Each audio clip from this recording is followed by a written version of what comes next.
नमो नमः प्रवाचिका अहंदया जोशी अत्र समेषां स्वागतम्।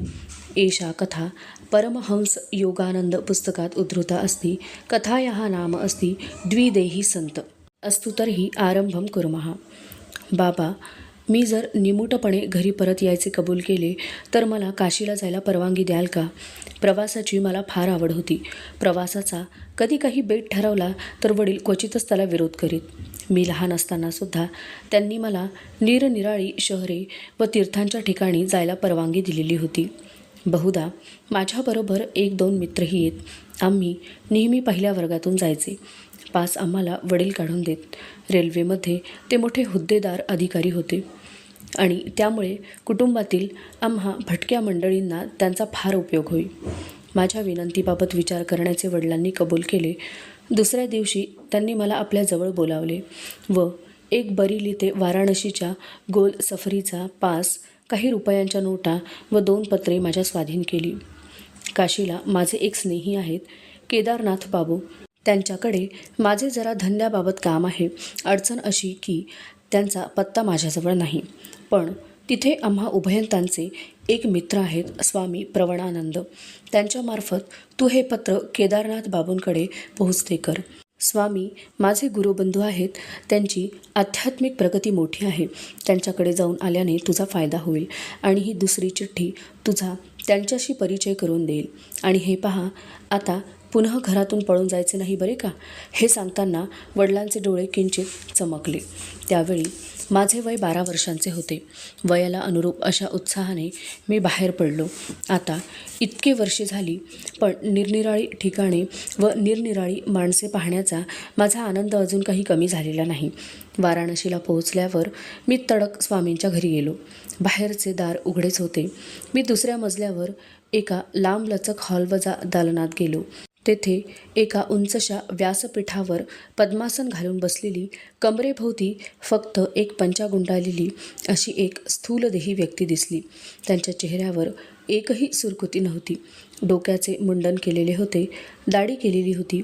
त्यांच्या ओठांवर एक सुंदर हास्य विराजमान झालेले होते. मी त्यांच्या एकांतात व्यत्यय आणला अशी माझ्या मनात आलेली कल्पना जाणून तिचे निराकरण करावे म्हणूनच की काय, त्यांनी मला जुन्या ओळखीच्या माणसास जशी हाक मारावी तशी हाक मारून जवळ बोलावले. आनंद बाबा, माझ्या लाडक्याला आनंदाचा लाभ होवो, हे त्यांचे पाचारण अगदी मनापासून बालसदृश आवाजातले होते.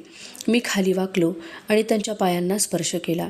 स्वामी प्रवणानंद आपणच का? त्यांनी होकारार्थी मान हलवली. भगवतीचा मुलगाच ना तू? माझ्या खिशातून बाबांचे पत्र काढण्या अगोदरच त्यांच्या तोंडून वरील शब्द बाहेर पडले. मी आश्चर्यचकित झालो. माझ्याजवळचे परिचयपत्र त्यांना दिले. त्या पत्राची आता आवश्यकताच राहिली नव्हती. केदारनाथ बाबूंचा पत्ता मी तुला देतोच. स्वामींच्या दूरदर्शन शक्तीच्या ह्या दुसऱ्या प्रयोगाने मी चाटच पडलो. त्यांनी पत्र नजरेखाली घातले आणि माझ्या वडिलांच्या बाबत काही प्रेमळ उद्गार काढले. हे पहा बाळ, मला 2 पेन्शन आहेत. रेल्वे ऑफिसमध्ये तुझ्या वडिलांच्या हाताखाली मी काम करीत होतो. त्यांनी मिळवून दिलेले एक पेन्शन आणि दुसरे पेन्शन म्हणजे माझा स्वर्गीय पिता जगन्नियंता त्याने शिफारस करून मिळवून दिलेले. त्या पित्याकरिता मी जाणून बुजून या संसाराचा त्याग केला. ह्या उद्गारांचा मला अर्थ कळेना. महाराज, स्वर्गीय पित्याने हे जे पेन्शन दिले आहे असे आपण म्हणता, त्याचा प्रकार काय आहे? तो काय आपल्या ओंजळीत पैसे टाकतो की काय? त्यांना हसू आले. ते पेन्शन म्हणजे अगाध शांतीचा लाभ. किती 1 वर्षे ध्यानसाधना केली त्याचे बक्षीस. आता मला पैशाची जरुरी नाही. माझ्या ज्या काही थोड्या प्रापंचिक व्यवहाराच्या गरजा आहेत त्यांची भरपूर सोय करून ठेवलेली आहे. हे दुसरे पेन्शन म्हणजे काय आहे हे तुला काही दिवसांनी पुढे समजेल. अशा तऱ्हेने संभाषण एकदम थांबवून स्वामी महाराज गंभीर व निश्चेष्ट झाले. त्यांच्या मुद्रेवर एका दगडी पुतळ्याची छटा आली. त्यांचे डोळे प्रथम चमकत होते, जणू काही एखादी पाहण्यासारखी गोष्ट न्याहाळून ते पाहत होते. पण नंतर त्यांची नजर थिजल्यासारखी झाली. त्यांच्या ह्या अचानक मौन धारणेने मला जरा गोंधळल्यासारखे झाले. वडिलांच्या मित्रांना भेटायला कसे जायचे ते त्यांनी अद्याप सांगितलेले नव्हते. त्या खोलीत आमच्या दोघांखेरीज दुसरे कोणी नव्हते. मी आपल्या सभोवार जरा पाहिले. मला जरा चमत्कारिक वाटू लागले. त्यांच्या बसायच्या जागेखाली त्यांच्या पादुका होत्या. तिकडे माझी ओझरती नजर गेली. छोटे बाबू, काही काळजी करू नका. तुम्हाला ज्यांना भेटायला जायचे आहे ते गृहस्थ अर्ध्या तासात उपस्थित होतील. योगी महाराज माझे मन समजावून घेत होते. ते असाध्य कार्य त्या क्षणाला कठीण नव्हते. पुनः त्यांनी मौन धारण केले. माझ्या घड्याळाकडे मी पाहिले. बरोबर 30 मिनिटे झाली होती. स्वामीजींनी मौन आटोपते घेतले आणि ते म्हणाले, मला वाटते केदारनाथ दारापर्यंत येऊन पोहोचला असेल आणि मी जिन्यावरून वर येणाऱ्या कोणाच्या तरी पावलांचा आवाज ऐकला. वातावरण एकदम गंभीर झाले. माझ्या डोक्यात विचारांचे चक्र झंझावातासारखे फिरू लागले. निरोप पाठवल्याशिवाय बाबांच्या मित्रांना येथे बोलावून घेणे कसे काय शक्य झाले? मी आल्यापासून माझ्याखेरीज दुसऱ्या कोणाशी ते शब्दही बोलले नाहीत. मी निमूटपणे त्या खोलीतून बाहेर पडलो व जिन्यावरून उतरू लागलो. अर्धाधिक जिना उतरतोय तोच मला एक सद्गृहस्थ वाटेत भेटले. गोरे, मध्यम उंचीचे व पातळचे. ते गडबडीत असल्यासारखे दिसले. केदारनाथ बाबू, आपणच काय? माझा आवाज घाबरल्यासारखा होता. होय, मीच तो. भगवतीचा मुलगाच ना तू? मला भेटण्याकरता येथे येऊन थांबला आहेस ना? आणि त्यांनी किंचित गोड भावपूर्वक स्मित केले. ते एकदम येथे कसे येऊन ठेपले हे मला काही उमजेना. मी गांगरून जरा त्रासल्यासारखा झालो आणि मी आश्चर्याने विचारले, महाराज, आपण येथे कसे काय आलात? आज सगळे काही चमत्कारच होत आहेत. 1 ताससुद्धा झाला नसेल. गंगेवर मी स्नान उरकले आणि स्वामी प्रवणानंदांची अन माझी तेथे भेट झाली. मला काही समजत नाही, त्यांना मी तेथे त्यावेळी आहे हे कसे कळले? भगवतीचा मुलगा माझ्या खोलीत येऊन तुझी वाट पाहत आहे ते म्हणाले. माझ्याबरोबर चलतोस काय? आणि मी आनंदाने कबूल झालो. हातात हात घालून आम्ही निघालो. माझ्या पायात हे चालतानाचे जाड जोडे होते. स्वामींच्या पायात लाकडी खडावा होत्या, पण माझ्याबरोबर ते चालत होते. प्रवणानंद एकदम थांबले आणि त्यांनी मला विचारले, माझ्या जागेपर्यंत पोहोचण्यास तुला किती वेळ लागेल? साधारण अर्धा 1 तास. मला आता थोडेसे दुसरे काम आहे. त्यांनी माझ्याकडे जरा मार्मिक नजरेने पाहिले. मी आता तुला येथे सोडतो. मला माझ्या मुक्कामाच्या ठिकाणी येऊन भेट. भगवतीचा मुलगा आणि मी तुझी तेथे वाट पाहत आहोत. मी जरा काही हो ना करतोय तोच ते माझ्या बाजूने पुढे सटकले आणि गर्दीत नाहीसे झाले आणि मी येथे जणू धावतच येऊन पोहोचतोय. ह्या साऱ्या खुलाशाने माझ्या मनातला गोंधळ अधिकच वाढला. मी त्यांना विचारले, स्वामींचा व आपला किती दिवसांचा परिचय आहे? गतवर्षी काही प्रसंगी त्यांची माझी भेट झाली, पण यंदा काही नाही. आज पुनः घाटावर त्यांची भेट झाली. फार आनंद झाला. माझ्या कानांवर माझा विश्वास बसत नाही. मला काय भ्रम झाला आहे की काय? तुम्हाला काय ते स्वप्नात भेटले की प्रत्यक्ष भेटले? अगदी हाताला हात लावलात आणि त्यांच्या पावलांचा आवाज तुम्हाला स्पष्ट ऐकू आला. तू काय म्हणतोस ते मला काही समजत नाही. ते रागाने उसळून म्हणाले, मी काही खोटे बोलत नाही. तू ह्या ठिकाणी माझी वाट पाहत थांबलेला आहेस हे फक्त स्वामीजींकडूनच मला समजणे शक्य आहे. हे तुला समजत नाही काय? पण मग सुमारे 1 तास झाला.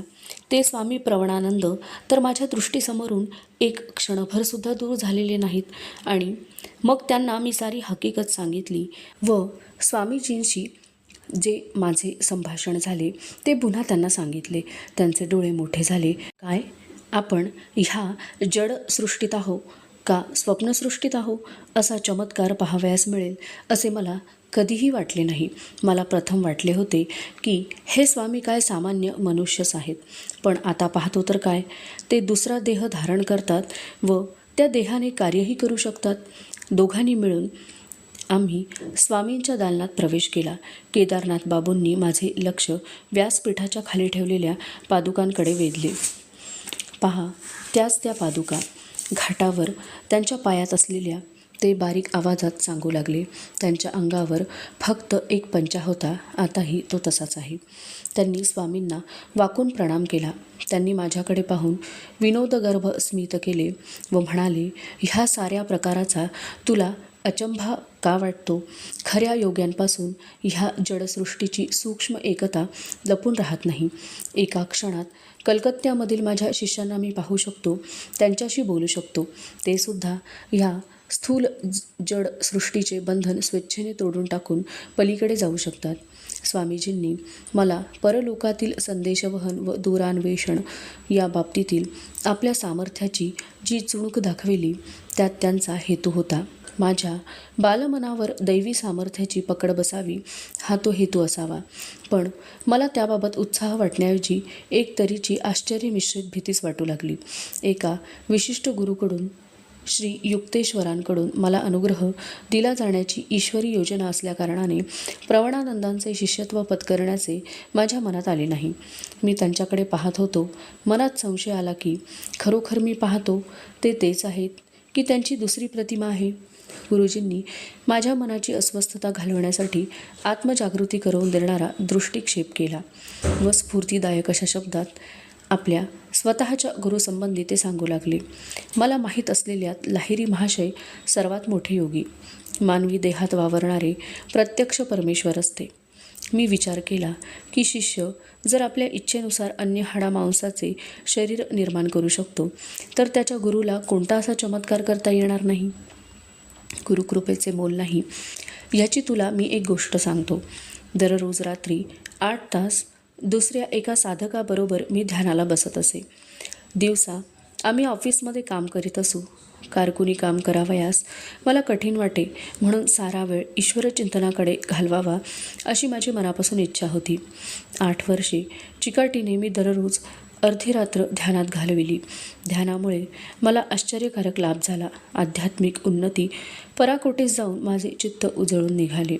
परंतु मला असे वाटे की परमेश्वरापर्यंत पोचायला मला अजून एक अडसर दूर ठेवीत आहे. अगदी मनुष्याच्या सामर्थ्यापलीकडील उत्कंठा, आस्था मी दाखवली तरी जिचा लाभ शाश्वत स्वरूपाचा असतो, अशा अंतिम सायुज्यतेपासून मी वंचितच झालो. एकदा संध्याकाळी मी लाहिरी महाशयांकडे गेलो आणि त्यांनी माझ्याकरिता दैवी स्वरूपाची मध्यस्थी करावी म्हणून त्यास विनविले. संबंध रात्रभर माझी विनवणी चालू होती. गुरु महाराज, आपण साक्षात देवदूत आहात.